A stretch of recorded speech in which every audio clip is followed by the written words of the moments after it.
because of the fact that my camera likes to, it randomly literally shuts off at a random time.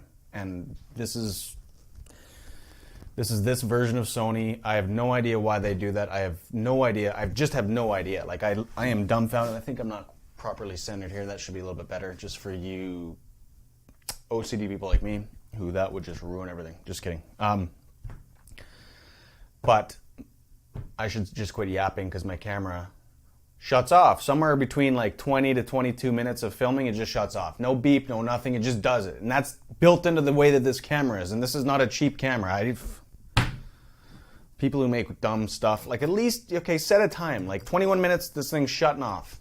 And we're going to beep and let you know beforehand so that you don't continue to talk at a lifeless camera. So anyways, I don't think this one's going to be too long. I just wanted to address the question, what is Psycho Cybernetics? Not the book. I mean, like, what does that mean? Because first of all, that title, man, I wish they would have came up with a different title, but there's a lot of meaning to it. Psycho obviously has to do with psychological. Cybernetics is the study of goal-striving machines. And so the whole point that he's trying to get across in this book is that our nervous system, our mind, our subconscious mind, whatever you want to call it, functions as a goal-striving machine. And it doesn't matter what that goal is, it is completely impartial to what it is that you set that goal to be. You can set that goal to be completely self-destructive and negative, which is exactly what most people are doing unconsciously because they don't even, first of all, understand that they have this machine, and second of all, they don't know how to use it. And so by doing that, there is no option to not use it. We're always using this thing. So, that's it. Said all I need to say. So we'll catch you on the next one. It's really hot where I am, even though the air conditioning is working its face off. It's like 40 degrees. Where's that thing? It's like 40 degrees Celsius, which is like, I don't know, 2,000 degrees Fahrenheit. This is insanely hot. And I'm in British Columbia, Canada. Just should, again, I think I said the same thing last time because it was super hot. So I'm going to have a drink of cold water.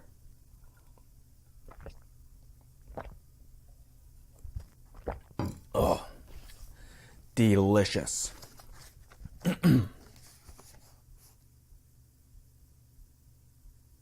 So I'm probably going to talk about something that is going to be repetitious. This is something I'm going to mention over and over and over and over and over and over again. Because remember, I'm not here to entertain. I'm here to give you value. I'm here to give you something that's going to actually make a difference for you. We are not going to be self-help crackheads and continue to go after that high. We're going to actually do something to change the stuff. I hope that's what the goal is. That is the goal. That should be the goal. Otherwise, just waste your time and as well go watch reality TV. Anyways, back to this. So here is how we set the goal. How we set the goal, especially as we're talking about sales and communication, we inadvertently set that goal when we imagine ourselves behaving in a certain way, which 99 times out of 100, I'm sure for most people, that imagining, that goal setting is the process of watching ourselves fail in a sales interaction, watching ourselves act without confidence, seeing ourselves in our mind, rehearsing, practicing in our mind, because that's the same thing. This is what you have to understand, is that when you're seeing yourself operate this way, before you pick up the phone to make a cold call, and you're seeing that prospect belittle you and make you feel like you're 2 feet tall and like make you feel like you're a dog with its tail between its legs, you have no confidence, you have no backbone, you have no nothing. That's the goal that you've set. Not only is that the goal that you've set, but that is also the thing that you have, what is that word I'm looking for? Reinforced. That's what you're reinforcing. And so that's inevitably what you're going to do. And that's what you've done. If you analyze this, you'll see that absolutely this is crystal clear that that is exactly what's happened. Now, here's the thing. I mean, I know that there's going to be people who are not necessarily in sales. We're all in sales to some extent, and your ability to influence and communicate has something to do with everything in your life. Okay, so if you're not in sales as a professional career, direct sales, you are in sales, you do need to become better at communicating. You do need to become better at influence. You need to become better at persuading and negotiating. That impacts just, you should know this. the areas it impacts. So if you're not in sales, bear with me. If you are in sales, just went on a tangent and I just, it's gone. It's gone. What was I going to say? I was going to say, okay, here's what I was going to say. If you're in sales, remember, it's not necessarily about seeing a successful, it's not necessarily about seeing a successful selling interaction that is defined as being you get a sale every single time, because we know that that's not going to happen. That is not going to happen. That's just not even close to real life.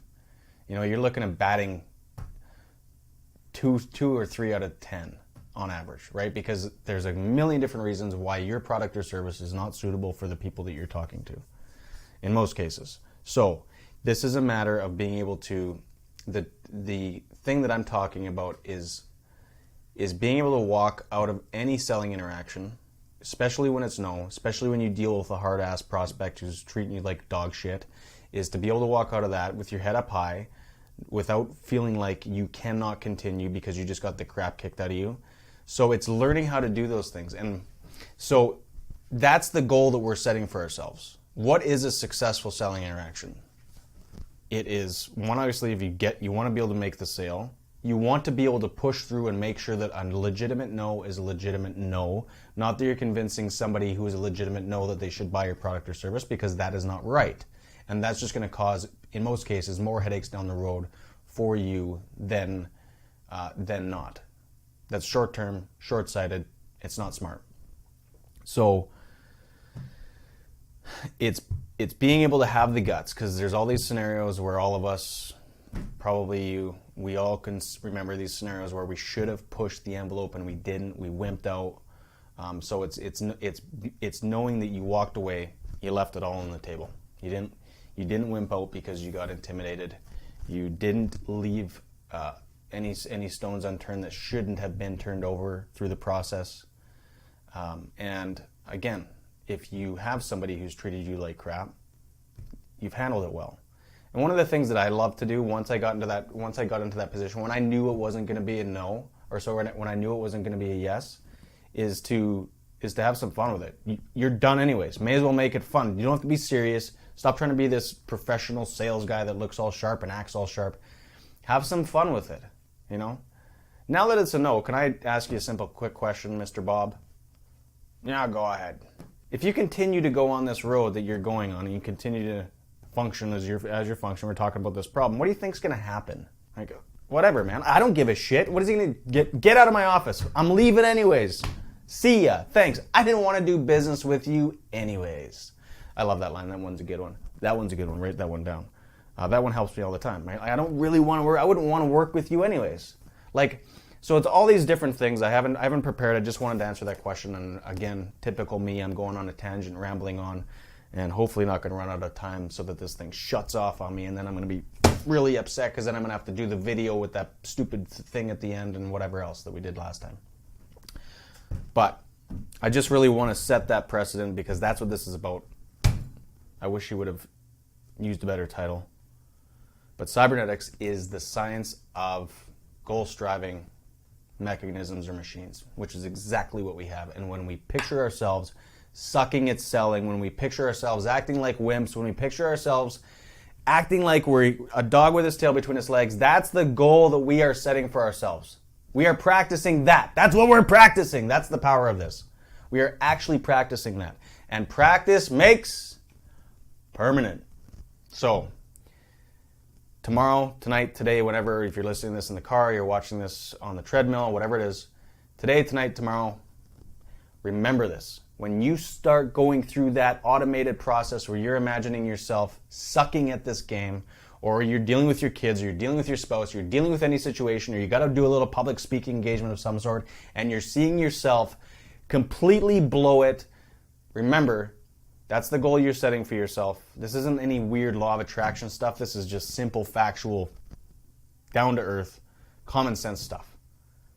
You are setting that goal for yourself. You are inevitably going to act that way because that's what we do. When we are in pressure situations, we are going to act according to how we've rehearsed. That's just what's going to happen. And so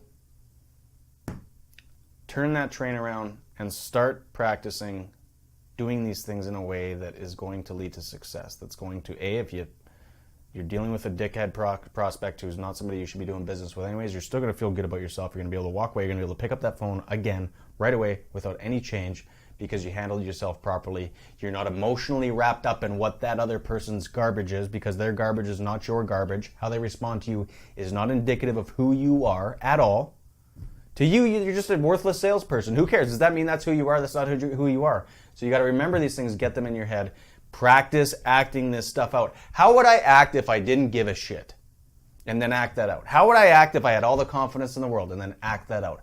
How would I act if my name was, fill in the blank, somebody that you love and respect and admire? How would they handle this situation? And act that out. Practice it. Get in the car. Go for a drive. Practice it and practice it and practice it and practice it.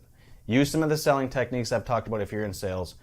And practice those. There's tons of those tools, those quick, whatever I can't remember what we call them, selling 101 or, I don't know, forget. But scroll down, you'll see them. It's just me with a white background and probably a gray shirt. Take those tools, use them, fit them according to your personality. Don't try to copy how I do it because we all have different personalities.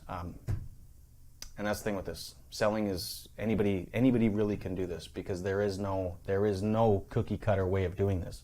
There are people who are incredible introverts and extroverts, people who have a lot of animation to their personality, and people who are completely dull who succeed at selling. It's just a matter of doing the work. It's a matter of not killing yourself and self-sabotaging yourself by using this cybernetic machine up here or wherever the hell it is and using it to destroy yourself. Okay? Go practice. You remember that scene, don't you? Okay? And again, please comment. Hit me up on Facebook, facebook.com/TheJayWoodford. And message me. Tell me how this is for you. You can email me at jay@synergistmedia.com. That's SYNERGIST media.com. Please do. Please. I'm begging you. I am begging you. Like a dog with its tail between its legs. Like a scumbag salesperson. I'm begging you to do that. See you on the next one. Thanks.